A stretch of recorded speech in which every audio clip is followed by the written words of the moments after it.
हम में से कई लोग अपने मोटापे को लेके बहुत ज्यादा परेशान रहते हैं और इसको कम करने के लिए न जाने कितने जतन करते हैं। लेकिन क्या आपको पता है इस पूरी दुनिया में एक जीव ऐसा भी है जिसका बच्चा अपने जन्म के पहले साल में हर एक दिन 1, 2 या 3 केजी नहीं बल्कि 90 किलोग्राम वजन गेन करता है। जी हां, आप ठीक सुन रहे हैं, एक ही दिन में 90 किलोग्राम वजन बढ़ जाता है। उस जीव का नाम है ब्लू व्हेल, जिसका बच्चा हर एक दिन में 90 किलोग्राम वजन गेन करते करते वयस्क होते होते लगभग 1,40,000 किलोग्राम तक का हो जाता है। गाइस, क्या इसके पहले तक के फैक्ट आप जानते थे? और अगर नहीं जानते थे तो चैट सेक्शन में लिखना मत भूलिएगा।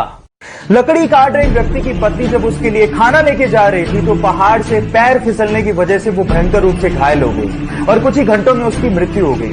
पर अगर उसे समय से अस्पताल ले जाया जा सकता तो उसकी जान बच सकती थी। लेकिन अस्पताल और गांव के बीच में एक लंबा पहाड़ था जिसे पार करने में बीसियों घंटे लगते थे। इसलिए उस व्यक्ति ने डिसाइड कर लिया था कि जो उसके साथ हुआ वो दूसरों के साथ नहीं होगा। इसलिए एक हथौड़ा और छेनी लेके 25 फीट ऊंचे पहाड़ का सीना चीरते हुए 360 फीट लंबी और 30 फीट चौड़ी सड़क 22 सालों में उसने बना डाली।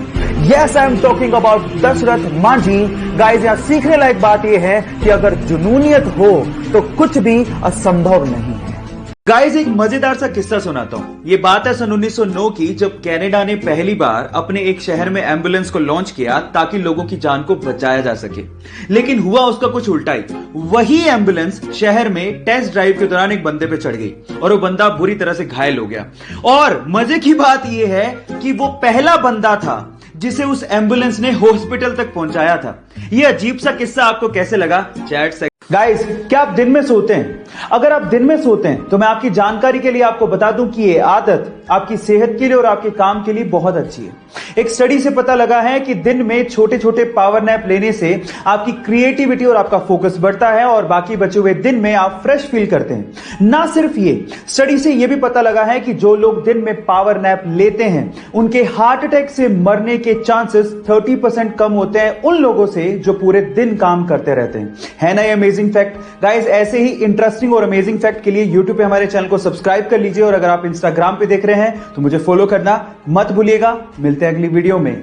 बचपन से ही म्यूजिक में इंटरेस्ट की वजह से शास्त्रीय संगीत की तालीम उसे तब से ही दी गई। 18 की उम्र में उसने फेम गुरुकुल नामक एक म्यूजिक कंपटीशन में पार्टिसिपेट किया, लेकिन इतनी मेहनत के बावजूद भी वो 6ठे स्थान पर ही रह गया।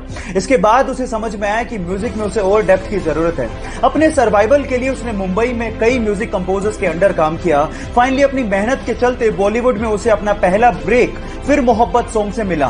फिर मोहब्बत सॉन्ग तो सबकी जुबान पे चढ़ गया, लेकिन वो सिंगर अभी भी इतना फेमस नहीं हो पाया। लेकिन उसने हार नहीं मानी। फाइनली आशिकी 2 के तुम ही हो सॉन्ग के बाद वो रातों रात सुपरस्टार बन गया।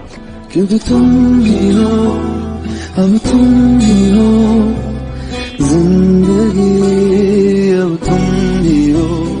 गाइस, अब आप ये सोचिए कि अगर उस सिंगर ने कंपटीशन हारने के बाद हार मान ली होती तो क्या वो आज अरिजीत सिंह से द अरिजीत सिंह बन पाता? इसीलिए नेवर। जेफ बेजोस दुनिया के सबसे अमीर लोगों में शुमार है इनका नाम। जी हां guys, the richest person on this earth planet. लेकिन इसके बावजूद भी उनका डाउन टू अर्थ नेचर देख के आप लोग हैरान रह जाओगे। यह हमें तब देखने को मिला जब ये इसी साल जनवरी में इंडिया आए और अमेज़न की तरफ से, जी हां, अपनी ही कंपनी की तरफ से एक डिलीवरी मैन बन गए और एक जगह उन्होंने अमेज़न की तरफ से प्रोडक्ट को डिलीवर भी किया।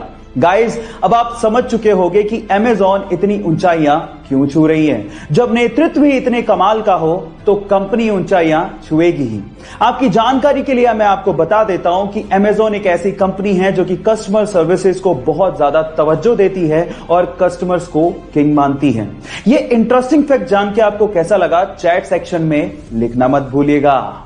गाइस, जनरली आप लोगों ने देखा होगा कि जब भी हमारे यहाँ पे कोई कंस्ट्रक्शन होता है या फिर कोई रोड बनने वाली होती है और बीच में अगर कोई पेड़ आ रहा होता है तो हम लोग जनरली उसे कटवा देते हैं या काट देते हैं। लेकिन हर जगह पे ऐसा नहीं होता। जापान का एग्जांपल लेते हैं। अगर जापान में कहीं पे कोई रोड बन रही है या कोई कंस्ट्रक्शन होता है और बीच में कोई पेड़ आ रहा होता है तो वो लोग पेड़ को काटते नहीं है। इनफैक्ट वो जड़ के साथ उस पेड़ को किसी दूसरी जगह पे रीलोकेट कर देते हैं। और इस तरह से वो पेड़ों को बचाते हैं और ये हमारे इकोसिस्टम के लिए जरूरी भी है। आपको ये जापान का तरीका कैसा लगा और आपको क्या लगता है कि हमारे देश में भी ये चीज इंप्लीमेंट होनी चाहिए? चैट सेक्शन में लिखना मत भूलिएगा।